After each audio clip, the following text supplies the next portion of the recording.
Sí, doctor. Ya. En esta primera parte vamos a ver sobre el Helicobacter.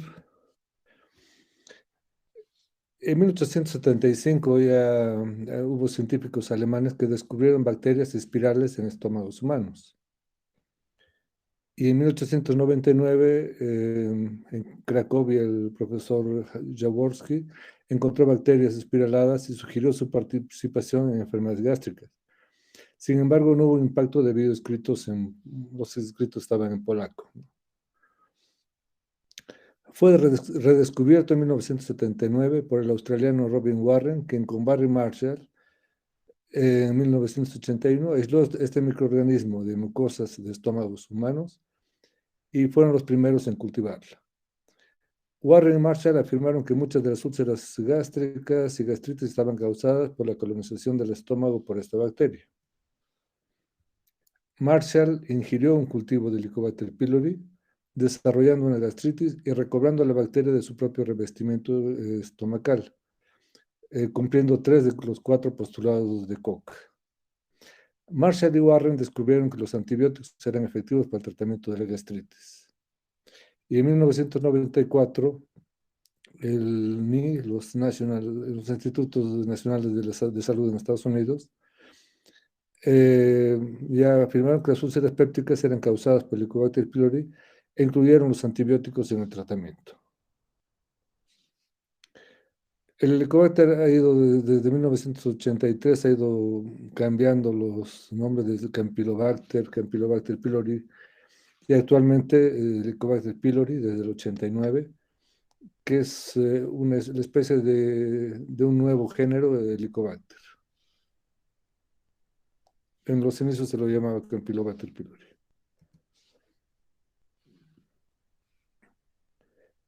Y en 1994 se vio que era un agente carcinógeno de tipo 1 para el hombre, con potencial neoplásico probado. 1 de cada 10 infectados por Helicobacter en Japón cursaba con cáncer gástrico. O sea, desde el 94 se considera un agente carcinógeno. Es por eso que a los dos investigadores, a Warren y Marshall, se les concedió el Premio Nobel de Medicina en el 2005. Barry Marshall estuvo en Cochabamba, en un congreso de gastro en el 2000. La prevalencia mundial de esta bacteria varía, digamos, en países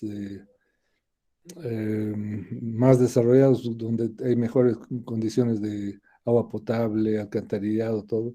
Digamos, en Estados Unidos un 30%, Europa Occidental 30-50%, Europa Este 70%, México y América Central 70-90%, África igual, Asia 50-80% y América del Sur 70-90%. ¿Cuáles son las características de virulencia? O sea, el Helicobacter es una bacteria gram negativa en forma de espiral, con 4 a 6 flagelos, es microaerófila, oxidasa y catalasa positiva. Produce adhesinas con estructura de tipo fimbrial que se unen a los lípidos de las membranas. Y produce una excreción de la enzima ureasa que convierte la urea en amonio y bicarbonato que neutralizan el medio ácido. La infección con Helicobacter pylori se adquiere a temprana edad y se presenta con mayor frecuencia en países en desarrollo, 70-80% de la población. Las formas de transmisión son oral-oral, gastro-oral y fecal-oral. Para esta parte de oral-oral hay que recordar que no el 100% de las personas que tienen Helicobacter tienen Helicobacter en la boca, en orofaringe, solamente el 30%.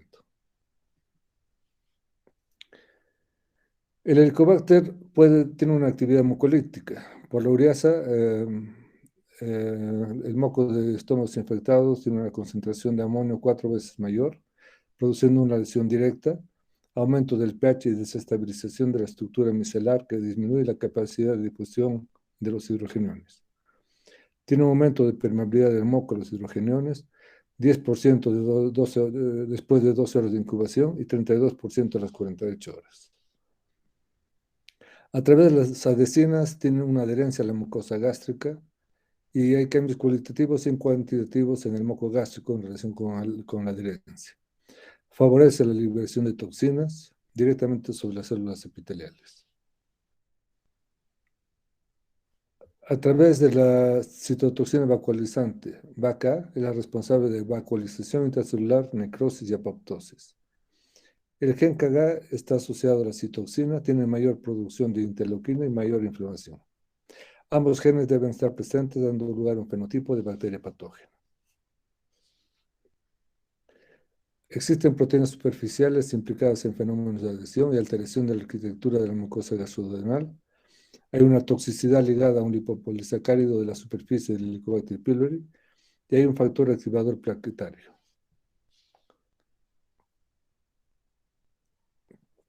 La persistencia del Helicobacter pylori en la mucosa gástrica va a producir una perpetuación de cambios histopatológicos y presencia de infiltrado inflamatorio de tipo crónico.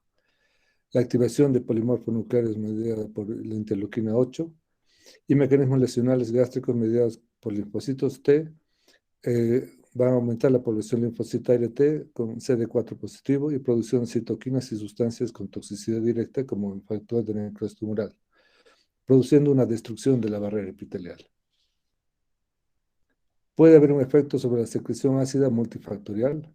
Inicialmente la infección disminuye la producción de ácido por acción de citoquinas como la interleuquina 1E, es el estímulo celular G, y luego la secreción de ácido se determina por la severidad y localización de la gastritis. En la gastritis central, hipersecretores, y la gastritis corporal, hipoacidez o en acidez secundaria a la atrofia. Los niveles séricos de gastrina van a variar, va a haber una hipergastrinemia en pacientes con helicobacter positivo. La gastrinemia basal va a aumentar un 50% y postprandial en un 100%. Y va a haber una reducción de los niveles de la gastrina posteriores a la erradicación. También juega un papel sobre la secreción de pepsina. La concentración de pepsinógeno 2 es mayor en presencia de Helicobacter pylori que en pacientes Helicobacter pylori negativos. Y los niveles de pepsinógeno 2 se consideran un buen marcador de la gastritis.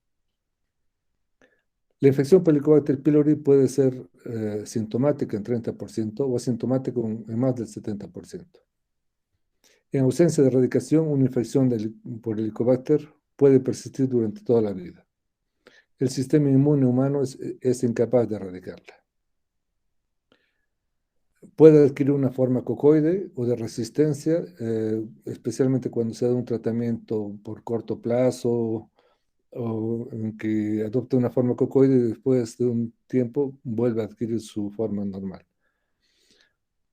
Para soportar condiciones adversas, irreversible a la forma espiral al restablecerse las condiciones óptimas. Hay diversas formas de respuesta. La interacción entre la bacteria, respuesta inmunológica y factores ambientales va a determinar los dos tipos de gastritis de los que ya hemos hablado. Antral por hipersecreción ácida y proximal de cuerpo y fondo, que está más relacionada a metaplasia intestinal y mayor asociación al cáncer gástrico. ¿Cuáles son las consecuencias endoscópicas y clínicas de la infección? Gastritis crónica no atrófica y atrófica, la úlcera duodenal, gástrica, el cáncer gástrico, el linfoma tipo MAL, la dispepsia, que va a haber alteraciones de la motilidad, sensibilidad ácida, efecto inflamatorio de los receptores, puede haber distensión o flatulencia.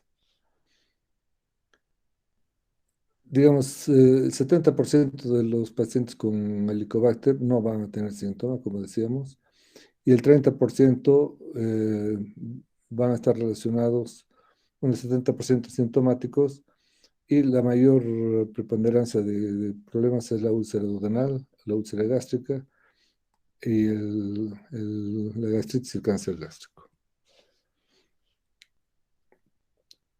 Aquí vemos una gastritis atrófica corporal difusa, es toda la mucosa, y aquí en multifocal o en parches.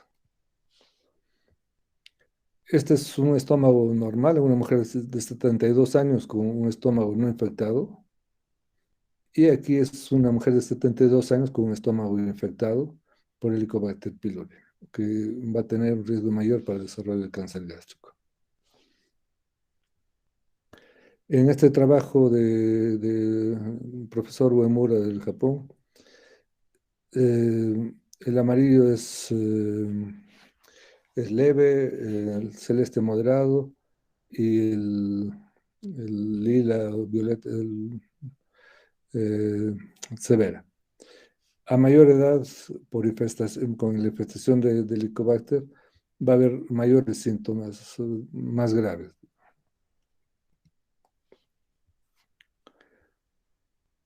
Aquí un paciente de 53 años con una atrofia leve, otro de 53 con una atrofia moderada y una atrofia severa. Este trabajo se efectuó aquí en Cochabamba, el gastroenterológico. Se vio que la gastritis erosiva tenía una relación de 83% con el Helicobacter. La gastritis nodular se encontró 92% el Helicobacter. La gastritis verrucosa o crónico erosivo varioliforme en 100% de los casos. Y en la gastritis crónica activa en 97%, en la gastritis crónica atrofia 91% y en la metaplasia intestinal 87%. O sea, en todas las patologías gástricas, el Helicobacter juega un papel muy importante en nuestro medio. En úlcera duodenal, el 95% de los pacientes tienen Helicobacter. Es rara la úlcera duodenal en pacientes sin Helicobacter.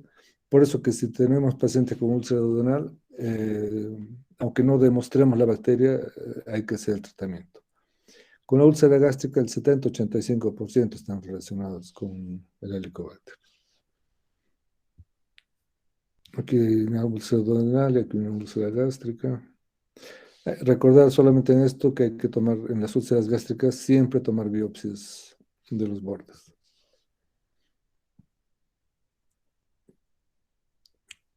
En el amarillo es úlcera duodenal y el rosado úlcera gástrica y duodenal. En el 100% de ambos grupos en nuestro medio se encontró Helicobacter, pero con un grupo de pacientes pequeño, ¿no? Eran 11 pacientes en este estudio. El linfoma tipo MALT, que es producido por Helicobacter, MALT es mucosa asociada a tejido linfoide. La mayoría de linfomas tipo MALT son tratados con éxito solo con la erradicación del Helicobacter pylori. El linfoma gástrico tipo MALT de bajo grado puede transformarse en linfoma difuso de células B, grandes con alto grado de malignidad. Los linfomas resistentes a la erradicación por lo general presentan anormalidades genéticas, pero no suelen progresar al linfoma difuso. La tasa de reinfección del Helicobacter es menos de 1% anual en países como Estados Unidos, Japón, en donde hay buenas condiciones de salubridad, ¿no? La reinfección en países en vías de desarrollo es cerca del 60%. O sea, de cada 10 pacientes que traten, 6 se van a reinfectar en un año. El factor de riesgo más importante implicado en la transmisión del Helicobacter pylori, además de la edad, es la precariedad socioeconómica. La infección gástrica por el carcinógeno tipo 1 tiene la necesidad de precisar cambios producidos y posterior erradicación antes de que cause cambios importantes. La estrategia, hacer un test de detección y el tratamiento sin endoscopía, es en pacientes menores a 50 años y sin datos de alarma, que no tengan pérdida de peso, hemorragia, vómito, disfagia, anemia o antecedentes familiares de malignidad gástrica.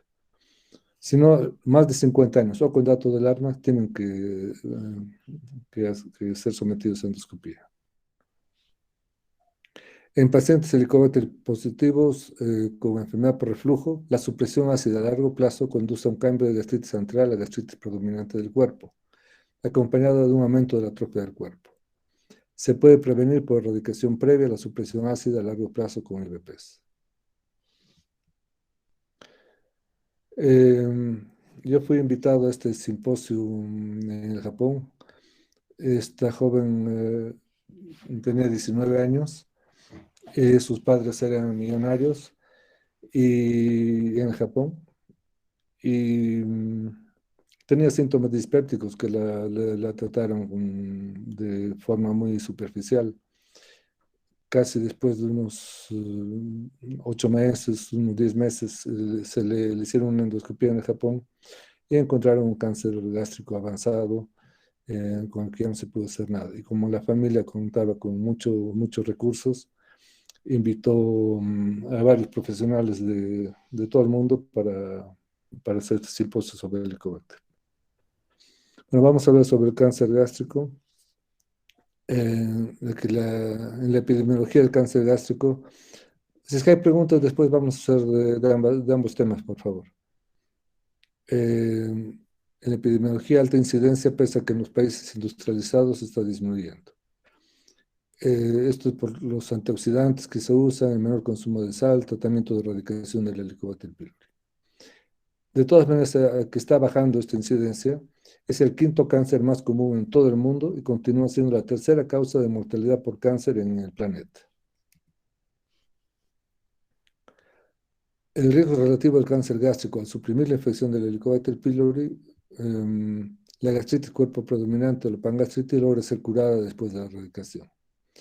La atrofia y la metaplasia intestinal es lo que les comentaba en una clase previa, que inicialmente pensaron que no había regresión, pero después de unos 5, 6, 7 años han visto que sí hay regresión de estas lesiones. El KAG, o sea, dentro de la parte genética del Helicobacter, el KAGA tipo 1 y el BACA son cancerígenos de alto riesgo. Se hizo un estudio, digamos, en 4 países en los que se toma en cuenta Colombia, Estados Unidos, Japón y Corea, que también tiene una incidencia alta de cáncer. Y se vio que había básicamente dos tipos de KGA. El tipo 1 que se encontraba en el este asiático y producía gastritis corporal, que está más asociada al cáncer gástrico, y el tipo 2 occidental, que es más frecuente en Colombia, Estados Unidos, Francia, Canadá, Italia, eh, que produce una gastritis central, que es la más relacionada con la hipersecreción y úlceras duodenales, gastritis erosiva. En la distribución del Helicobacter y cáncer gástrico, vemos que digamos, en Norteamérica la incidencia de Helicobacter es 30-40%, con una incidencia de cáncer de 8,4 por 100.000 habitantes. En el Japón, que es es uno de los lugares donde mayor cantidad de cáncer gástrico hay, la incidencia de Helicobacter es menor a la nuestra, de 45 a 55, pero la incidencia de cáncer gástrico es de 78 a 115 por 100.000 habitantes. En Sudamérica, la incidencia de Helicobacter es muy alta, 80 a 90%, y la incidencia de cáncer gástrico es de 28 a 33%. En Chile es el lugar donde mayor cantidad de cáncer hay en Sudamérica.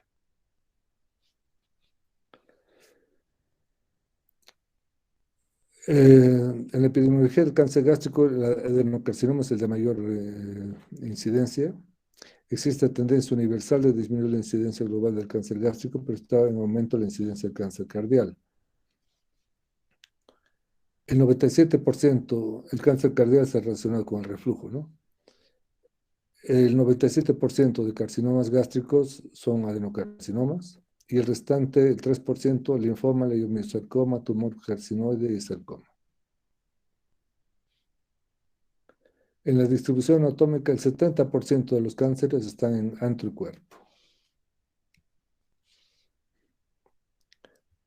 Afecta más a varones. Hay factores ambientales, digamos, los suelos con terrenos volcánicos, digamos, que hay en el Japón, tiene mayor incidencia. Mayor frecuencia en substrato socioeconómico bajo, relacionada con mineros, granjeros y trabajadores de la lana y asbesto. La frecuencia aumenta con la edad, que tiene una elevada mortalidad y en lesiones avanzadas tiene una baja tasa de supervivencia postoperatoria. Si bien la etiología es poco clara, aunque pero se considera que es multifactorial. Entre los factores etiopatogénicos conocidos hay factores genéticos, endógenos, factores ambientales y exógenos y factores de comorbilidad. Entre los factores genéticos y endógenos está la historia familiar de cáncer gástrico, gastritis crónica, anemia perniciosa, metaplasia intestinal, el grupo sanguíneo A, la edad y el sexo masculino, y la raza asiática, africana y América hispana. En los factores ambientales y exógenos hay una relación inversa con condiciones económicas sociales. En las zonas rurales, el suelo de origen volcánico que hay en Japón, Chile, Costa Rica e Islandia, la elevada ingesta de nitratos, fertilizantes nitrogenados, que se considera que son mutagénicos, y la mayor ingesta de alimentos salados y grasas animales. En los factores ambientales y exógenos, el más importante es el Helicobacter pylori, pero también el mayor consumo de tabaco y alcohol, mayor consumo de leche, cítricos y vitamina C y verduras, y la infección por virus por Epstein-Barr. Puede haber condiciones mórbidas predisponentes, la gastritis crónica atrófica, la metaplasia intestinal, la anemia perniciosa, la clorhidria, la úlcera gástrica, gastrectomías, adenomas gástricos, enfermedad de Menetrier, y aquí se puede aumentar la enfermedad de Barrett, ¿no? Para cánceres cardiales. La gastritis crónica atrófica multifocal severa incrementa 90 veces el riesgo de desarrollar un cáncer gástrico, y la metaplasia intestinal de tipo 1 completa o de intestino delgado se relaciona más con el cáncer gástrico. Como decíamos, el más importante, el Helicobacter pylori, que tiene una prevalencia a nivel mundial mayor al 50%, asociada a gastritis y atrofia gástrica. 81,2% de cáncer gástrico está asociado al Helicobacter pylori, agente carcinógeno tipo 1 para el hombre, con un potencial neoplásico probado. La infección por Helicobacter pylori incrementaría 3 a 6 veces el riesgo de desarrollar un cáncer gástrico, especialmente cáncer distal y tipo intestinal. Este trabajo también hecho por el profesor Uemura es un trabajo muy interesante. O sea, en el Japón, para el cáncer, hay campañas de detección en las que es el lugar donde mayor cantidad de cáncer gástrico temprano existe. En este trabajo tomaron 132 pacientes con cáncer gástrico temprano, en los que se hizo una resección mucosa endoscópica o una disección submucosa, logrando la curación de ese cáncer gástrico. Pero a 67 pacientes no le hicieron erradicación por Helicobacter, y en 65 sí hubo erradicación de Helicobacter.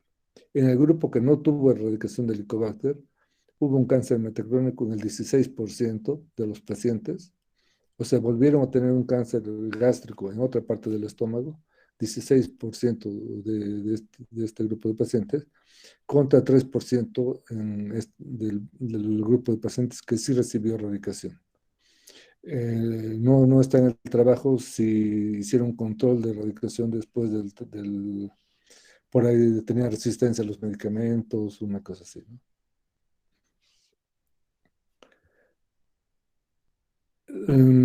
Digamos, el riesgo relativo de cáncer gástrico, la metaplasia intestinal es de 6,4, la atrofia severa de 4,9, la pangastritis 15,6 y la gastritis del cuerpo predominante 34,5.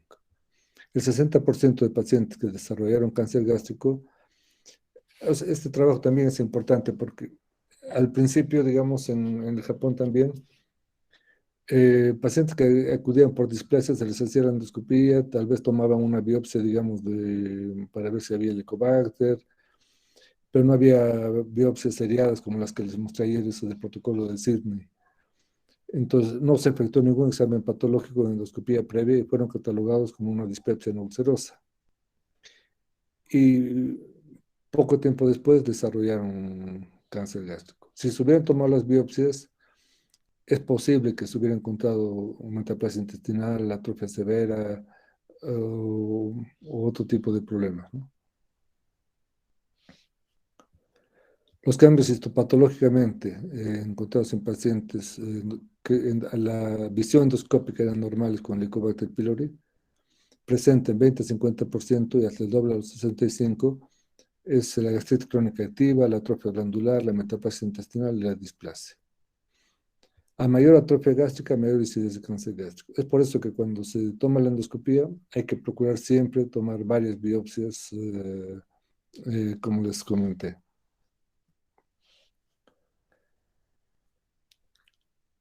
O sea, tomar biopsias aunque la macroscopía sea normal o sin ninguna patología de importancia.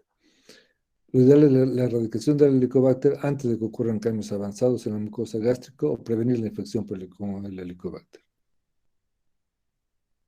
O sea, el mejor tratamiento es la prevención.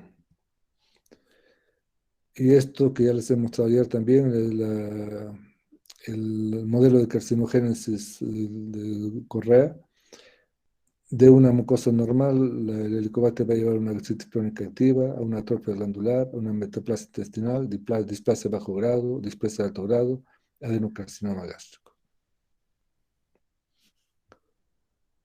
Según la clasificación de Lauren, el tipo intestinal expansivo, que tiene mejor pronóstico y se presenta a edad media, y el tipo difuso con células en anillo de sello, es infiltrante, tiene un peor pronóstico y si bien se presenta a cualquier edad, es más frecuente en pacientes más jóvenes. La diseminación del cáncer gástrico puede ser directa por la pared. A través de la pared del estómago puede ir hacia el esófago. Si está en una parte alta, puede irradiarse, infiltrar el esófago. Puede infiltrar el duodeno. Cuando gran parte de la mucosa gástrica está tomada, tiene la nomenclatura, digamos, de linitis plástica. Puede haber una diseminación directa por contigüidad, las vísceras adyacentes, hígado, páncreas, vaso, colon, por siembra peritoneal y vía linfática, ganglios de curvatura mayor y menor, mesentéricos, mediastínicos, supraclaviculares y axilares izquierdo. Y por vía hemática al hígado, peritoneo, pulmón y hueso. Y en la clasificación va a ser cáncer gástrico precoz o temprano, que va a ser limitado a la mucosa y a su mucosa, y avanzado de invasión extramuscular propia. De todas maneras, el que la lesión esté limitada a la mucosa no excluye la posibilidad de diseminación hemática. Entonces, podemos tener un cáncer temprano que tiene un excelente pronóstico, pero puede tener ocasionalmente, se pueden encontrar metástasis. La presentación media va a ser a los 65 años, va a ser asintomático al inicio. En fases tempranas los síntomas son leves, vagos, inespecíficos, similares a los síntomas de una enfermedad benigna. Dolor epigástrico que puede ceder o aumentar con ingesta, sensación de pesadez, síntomas de obstrucción cardial o pilórico según la ubicación. Puede haber pérdida de apetito, dificultad de deglutir, llenura abdominal vaga, náuseas y vómitos, hemorragia digestiva, manifestada por emetemesis o melena, dolor abdominal, eructos excesivos, mal aliento o halitosis, exceso de gases, flatulencia, pérdida involuntaria de peso. Digamos, aquí hay que tener en cuenta, yo en una oportunidad he tenido una paciente que perdía peso, pero yo estaba haciendo dietas para bajar de peso. Entonces ella estaba contenta con su dieta, ¿no? Entonces, lamentablemente se encontró también que había una lesión gástrica, ¿no? Deterioro del estado general, llenura abdominal prematura postprandial. En estadios avanzados, la pérdida de peso, dolor, anorexia, anemia, vómitos, disfagia. En la exploración física puede que no haya signos específicos, puede haber una masa abdominal de un 25%, puede haber pérdida de peso, adenopatías periféricas, hepatomegalia o ascitis, pero generalmente esto en cáncer gástrico avanzado. El diagnóstico del método de elección es la endoscopía con toma de biopsias y histopatología. Ayuda a la radiología contrastada. Los marcadores tumorales, si bien no sirven para el diagnóstico, pueden servir para el seguimiento. El CA es el antígeno carcinogénico, el CA 74.2. La ecografía puede ayudar, digamos, en una etapa inicial para ver si no hay lesiones en hígado, sin ascitis.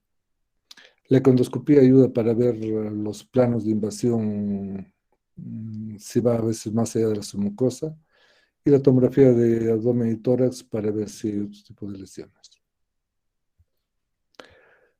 La ascitis va a ser debida a carcinomatosis peritoneal, la adenopatía supraclavicular izquierda o de Virchow por metástasis linfática, eh, la adenopatía axilar anterior izquierda de iris, metástasis linfática, infiltración del ombligo y más en dulas por carcinomatosis peritoneal, el tumor de Krukenberg por metástasis al ovario, embolia pulmonar mucinosa por metástasis venosa, la acantosis nigricans, tromboflebitis migratoria, coagulación intravascular y vegetaciones valvulares no bacterianas como manifestaciones paraneoplásicas. En el 66% se encuentra enfermedad metastásica. La mayor parte de los pacientes tienen un cáncer gástrico avanzado cuando acuden a consulta. La radiografía de tórax puede ser útil, la función hepática que puede ser alterada en caso de metástasis, la tomografía, la gamografía ósea. Puede haber lesiones irregulares, digamos, en la radiología contrastada, que casi no se usa, ya casi no usamos mucho la radiología contrastada. Es la imagen típica en manzana, la mordida de manzana. En esta tomografía se pueden ver las lesiones metastásicas en hígado.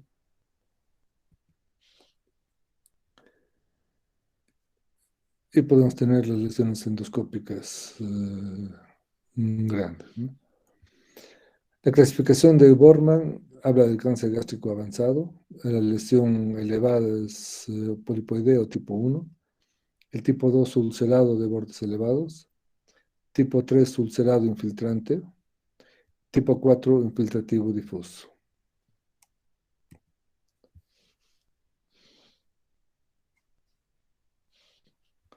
La evaluación pronóstica de TNM es igual que en todos los tumores del tubo digestivo. T, el tumor, nódulos linfáticos y M, metástasis. Lo ideal sería encontrar los pacientes en estos dos estadios, el cáncer temprano o limitado a la mucosa que tiene una sobrevida de 85 a 90% a 5 años. Digamos, un estadio 4 tiene un 3% de sobrevida. El pronóstico de supervivencia global medio de 11 meses, en pacientes inoperables 4% un año, en pacientes con resección completa, supervivencia media de 4 años en 40%. El cáncer gástrico precoz es aquel que permanece limitado a la mucosa y a su mucosa, independientemente de la existencia de metástasis ganglionares. Y la sobrevida media en este grupo es mayor al 90% a 5 años. Está el tipo 1 polipoideo, el tipo 2 que es superficial elevado, superficial plano y superficial deprimido. Y el tipo 3 excavado. Todos estos sin que pasen la submucosa. El 50% son sintomáticos, se puede una dispepsia pseudoulcerosa, anorexia, afectación del estado general, se diagnostica generalmente en campañas de prevención. La endoscopía permite un diagnóstico de malignidad de 70 a 100%, utilización de colorantes, permite una biopsia selectiva y la asociación con la econdoscopía mejora el diagnóstico diferencial con lesiones avanzadas para ver la profundidad de la lesión.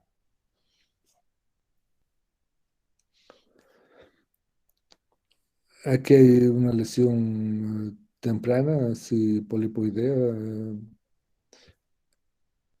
Esta es una lesión sésil. Y aquí hay una lesión deprimida, es superficial deprimida, ¿no? Es 12.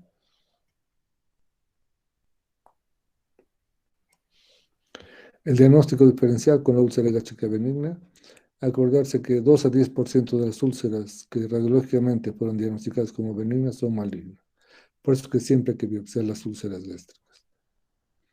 La lesión benigna en curvatura mayor es rara, debería ser considerada como maligna si no se demuestra lo contrario.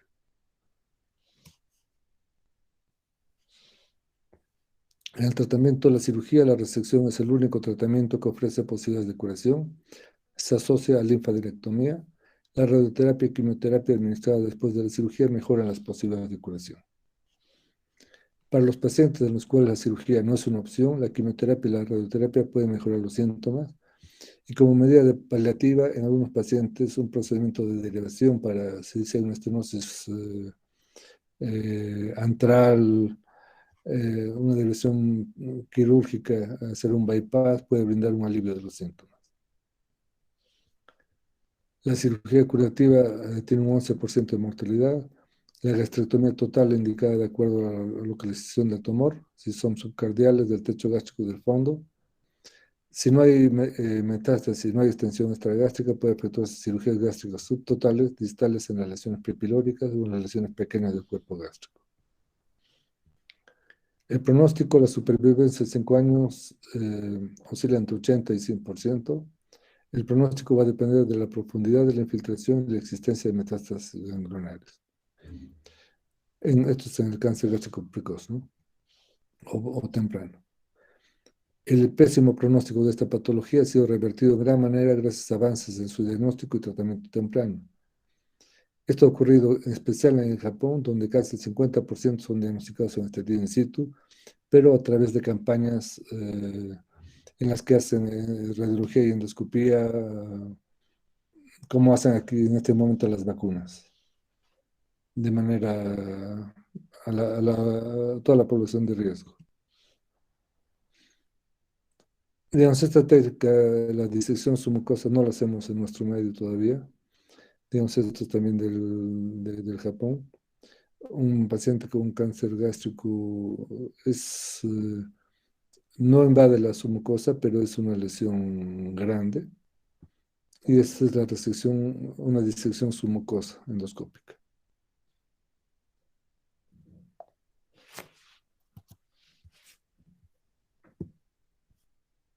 No sé si tienen preguntas sobre los dos temas.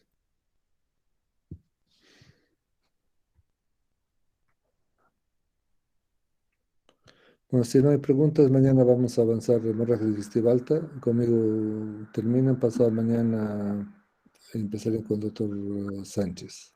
La parte Doctor, de sí, dime. disculpe, ¿se puede contagiar el Helicobacter mediante besos o compartir cubiertos, utensilios? Sí, pero no en el 100%. O sea, el 30% de las, o sea, de todo el 100% de personas que tenemos o tienen Helicobacter, digamos, la frecuencia es mayor a nivel hospitalario, por si acaso. A nivel, y en especialidades como la mía, donde estamos, tal vez ahora ya nos protegemos más con esto del COVID, ¿no? Pero antes de esto, o sea, la endoscopía es un procedimiento generador de aerosoles, digamos, ¿no? Entonces, introducimos aire a presión y sale aire a presión. Entonces, somos una población de más riesgo, digamos. Ahora, en relación a tu pregunta, de todos los pacientes que tienen Helicobacter, el 30% solamente van a tener síntomas y solamente el 30% va a estar en orofaringe. Si está en orofaringe, sí puede ser transmitido de esa manera oral, a través del beso o a través de cubiertos o de compartir vasos, digamos, ¿no? Gracias, doctor. ¿Alguna otra pregunta? Doctor, una pregunta en cuanto al... Hay tratamiento actual combinado, creo que es a partir de 3 medicamentos o 4 medicamentos. ¿Cuál No, es el que se está utilizando, lo que doctor? se está usando más en este momento, de manera general, lo que se sigue usando más es el triple, ¿ya? Un IVP, amoxicilina y claritromicina. Eso está permitido en el primer tratamiento. La mayor parte de los pacientes que nos llegan a los gastroenterólogos ya son pacientes que ya han recibido ese tratamiento. La claritromicina es un antibiótico que no hay que repetirlos en los esquemas. Y el tratamiento que se sugiere en este momento es el tratamiento cuádruple. Digamos, uno de los tratamientos es un IVP. También hay varios trabajos que cuanto más potente el IVP, digamos, el esomeprazol va a ser más potente que el omeprazol, digamos. Es mejor usar para el tratamiento de erradicación el esomeprazol a dosis doble, eh, dos antibióticos y bismuto. Entre los dos antibióticos hay varias alternativas. Puede ser una, la amoxicilina con tetraciclina. La tetraciclina es muy buen antibiótico para el helicobacter. Y en pacientes que tienen alergia puede ser metronidazol con tetraciclina. Y como cuarto medicamento, el bismuto. Yo desde hace unos años, en todos los esquemas de tratamiento con antibióticos, aumento probióticos. Si voy a aumentar un probiótico que tenga bacterias, el antibiótico también lo va a destruir. Entonces, el probiótico que se usa cuando se van a usar antibióticos es el Saccharomyces boulardii, que viene con el nombre de Florestol. Entonces, digamos, yo personalmente hago un tratamiento con 5 medicamentos, un IVP, dos antibióticos, bismuto y el probiótico. Está bien, doctor, muchas gracias. Si tienen otra pregunta,